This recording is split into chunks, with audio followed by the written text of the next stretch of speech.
Assalamualaikum warahmatullahi wabarakatuh. Perkenalkan, nama saya Brenda Rafaelina dengan NIM 120118403 kelas TI 4205. Di sini saya akan menjelaskan mengenai UAS selisih emisi untuk soal nomor 4.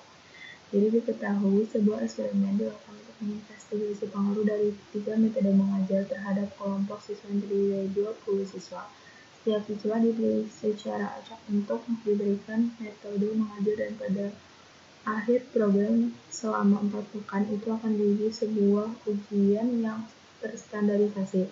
Hasil ujian untuk 20 siswa disajikan seperti tabel berikut.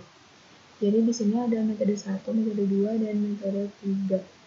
Kemudian ditanya ukuran sampel untuk setiap perlakuan adalah kecil dan hasil uji normalitas menunjukkan bahwa asumsi normalitas data itu tidak terpenuhi. Lalu gunakan uji Kruskal-Wallis untuk menginvestigasi bahwa nilai median skor ujian terstandarisasi siswa untuk setiap metode mengajarnya adalah tidak sama pada taraf nyata 5%. Yang pertama itu kita harus mencari H0 yang dimana H-1 sama dengan H2 sama dengan H3.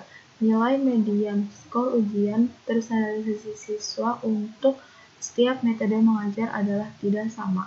Yang kedua, kita mencari H1 berupa Mu1 tidak sama dengan Mu2 tidak sama dengan Mu3, di mana nilai median skor ujian terstandarisasi siswa untuk setiap metode mengajar adalah sama.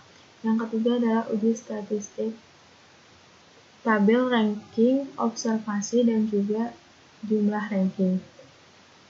Jadi di sini kita membuat nilai dan juga R1, R2, dan R3, di mana R1 itu, R2 dan R3 itu metode urutan rankingnya itu.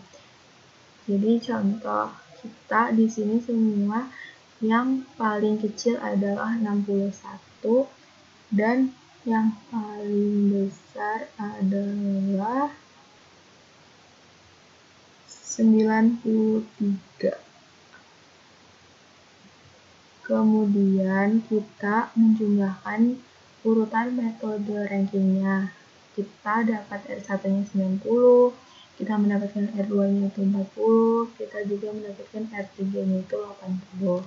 Oleh karena itu, statistik ujinya kita mencari H, yaitu 12 dibagi N dikali N tambah 1, dikali sigma RI kuadrat dibagi NI dikurangi 3 dikali N tambah 1.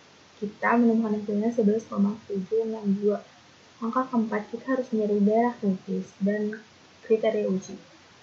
Mencari P atau derajat kebebasan berupa K min 1, yaitu 3 min 1 jadi 2. Diperoleh is kuadratnya itu berupa alfanya 0,05 dan juga V-nya itu berupa 2.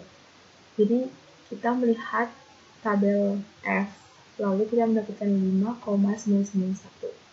Kriteria ujinya terdapat dua hal, yaitu tolak H0 jika H-nya lebih besar sama dengan 5,991 dan tidak tolak H0 jika H kurang dari 5,991.